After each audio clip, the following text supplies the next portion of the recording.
हिंदू धर्म के अंदर अमीर होना ज़रूरी है, क्योंकि उनके यहाँ हवन ज़रूरी है। सुबह और शाम संध्या करना ज़रूरी है, संध्या में हवन ज़रूरी है। और हवन में 100 ग्राम काजू, 100 ग्राम बादाम, 100 ग्राम अखरोट, 100 ग्राम पिस्ता, 16 चमचे देशी गाय का घी और 16 चमचे देशी गाय का घी और 100 ग्राम काजू, 100 ग्राम बादाम, कस्तूरी और अखरोट और पिस्ता, ये कितनी चीज़ 5-6 चीज़ें हो गई और 26 चीज़ें हैं टोटल, 26 चीज़ें हैं। इतनी एक आग जलाकर सुबह उसमें हवन किया जाएगा, यानी आग जलाकर देशी घी के, गाय के देशी घी के चमचे 16 चमचे सुबह डाले जाएंगे और 16 चमचे शाम को देशी आग में, और 100 ग्राम अखरोट, 100 ग्राम बादाम, 100 ग्राम काजू, 100 ग्राम पिस्ता, 100 ग्राम आपका ये मेवा और कस्तूरी सुबह और शाम। इसके अलावा कुल मिला के 26 चीज़ें, अगर 5 मैंने गिना दी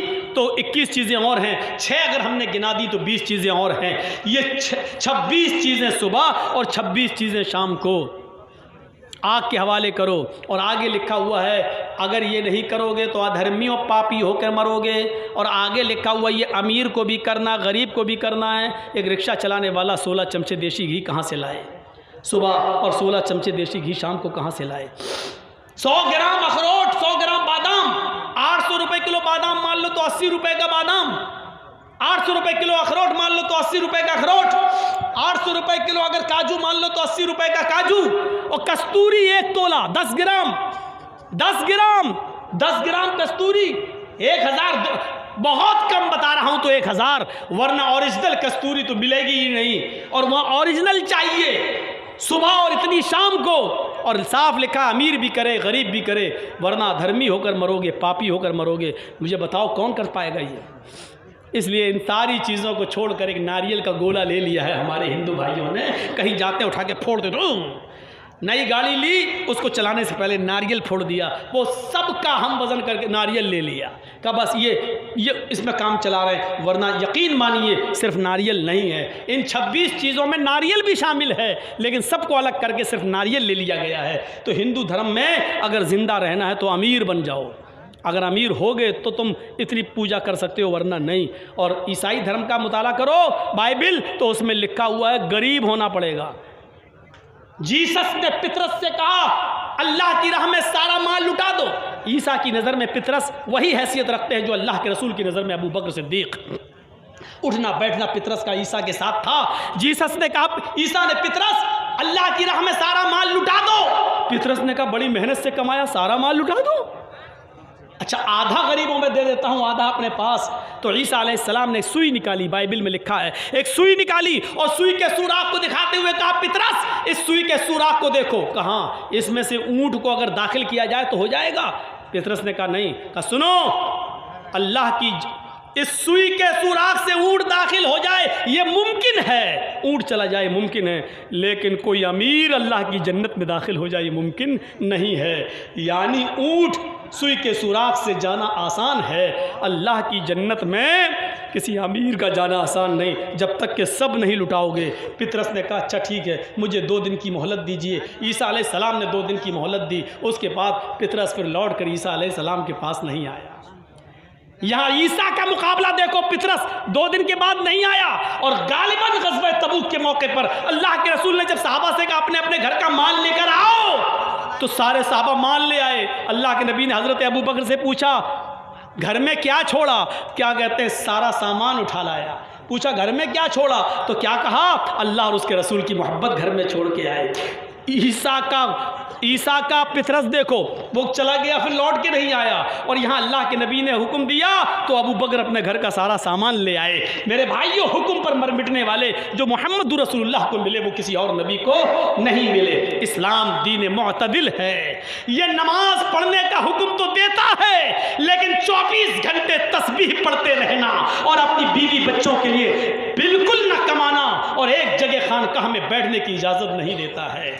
ये इस्लाम है जो रोज़ा रखने का हुक्म तो देता है, लेकिन मुसलसल और रेगुलर रोज़ा रखने से मना करता है ताकि तुम्हारी तंदुरुस्ती ख़राब ना हो जाए और अपने बीवी बच्चों के लिए तुम कमाने के लायक न रह जाओ। फ़र्ज़ रोज़े रखो, महीने में 3 नफली रोज़े भी रख लिया करो, लेकिन मुसलसल रोज़े रखने का हुक्म नहीं देता है। ये ज़कात का हुक्म तो देता है कि गरीबों की मदद करो, 2.5% दो, लेकिन अपने घर का सारा माल लुटाकर खुद अपने घर में लोगों के टुकड़ों के मोहताज बन जाओ, इस बात की इजाज़त नहीं देता है। इस्लाम ज़कात की इजाज़त तो देता है, गरीबों की मदद की इजाज़त तो देता है, लेकिन अपने घर का सारा माल लुटाने की इजाज़त नहीं देता है।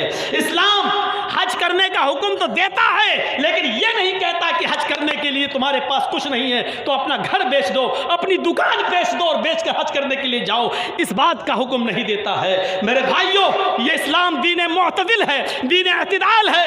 इसके अंदर आपको ना तो उतार बहुत ज़्यादा चढ़ाव मिलेगा, ना बहुत ज़्यादा गिरावट मिलेगी, ये बीच का रास्ता बताता है। इस्लाम यकीनन जिहाद का हुक्म देता है, लेकिन अमन हो जाने के बाद, जिहाद ख़त्म हो जाने के बाद, मुल्क में शांति हो जाने के बाद फिर फसाद फैलाने की इजाज़त नहीं देता है। इस्लाम दीन मुअतदिल है, इसको हम समझें, इस पर हम गौर करें, इसको हम लें और देखें, यही इस्लाम की खुसूसियात हैं। मेरे भाइयों, इस्लाम के कुछ उसूल ऐसे हैं जो हमारी समझ में नहीं आ सकते हैं, लेकिन हमें वो भी मानना है। एक कानून है, इससे क्या फ़ायदा? मगरिब में 3 रकात अल्लाह के नबी ने क्यों रखी? फजर में उठना बड़ा मुश्किल होता है, वहाँ 5-6 रकातें होना चाहिए, तो अल्लाह के नबी ने 2 ही क्यों बताई? जुमा इतना मुबारक दिन है तो उसमें 2 ही रकातें क्यों हैं? जबकि जुमे के दिन की अफजलियत है तो वहाँ 20-25 रकातें होना चाहिए थी।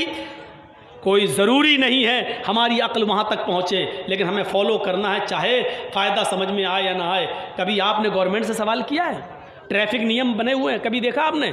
बड़े बड़े शहरों में जाओगे तो ट्रैफिक नियम है, वहाँ पुलिस नहीं खड़ी है, लाल बत्ती जल रही है, आप गाड़ी रोक दीजिए, हरी बत्ती जलेगी, ग्रीन सिग्नल, गाड़ी चलाइए। ये नियम किस लिए बने? हमारे और आपके लिए बनाए गए हैं। ये नियम हमारे और आपके लिए बनाए गए हैं। जर्जी साहब गाड़ी चलाते हुए जा रहे हैं, कोलकाता की सरजमीन है, चौराया आया, रेड सिग्नल हो गया, गाड़ी रोक दी। जर्जी साहब देख रहे हैं दाएं बाएं तो कोई गाड़ी नहीं आ रही है, सिग्नल पर रुकने का क्या फ़ायदा? जब एक्सीडेंट हो ही नहीं सकता तो चलो गाड़ी चला दें। मेरे भाइयों, ईमानदारी के साथ बताइए, कोई चीज़, कोई सवारी हमें नहीं दिख रही है, एक्सीडेंट का ख़तरा भी नहीं है, लेकिन रेड सिग्नल है, हमें गाड़ी चलाना चाहिए कि नहीं चलाना चाहिए? कानून के मुताबिक नहीं चलाना चाहिए। क्यों? जब तक ग्रीन सिग्नल ना हो जाए तब तक नहीं।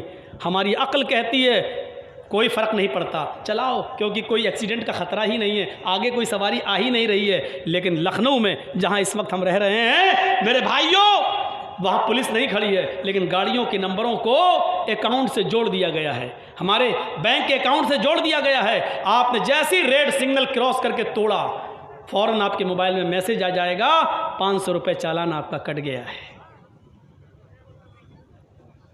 चाहे एक्सीडेंट का खतरा हो या ना हो, लेकिन रेड सिग्नल है, गाड़ी रोकना पड़ेगी। आप कितना भी लड़िए ट्रैफिक के पुलिस वाले से, साहब गाड़ी थोड़ी आ रही, हमें जाने दीजिए, ना, रेड सिग्नल अभी नहीं जा सकते। क्या नुकसान क्या अगर हम चले जाएं? कुछ नहीं, कानून है।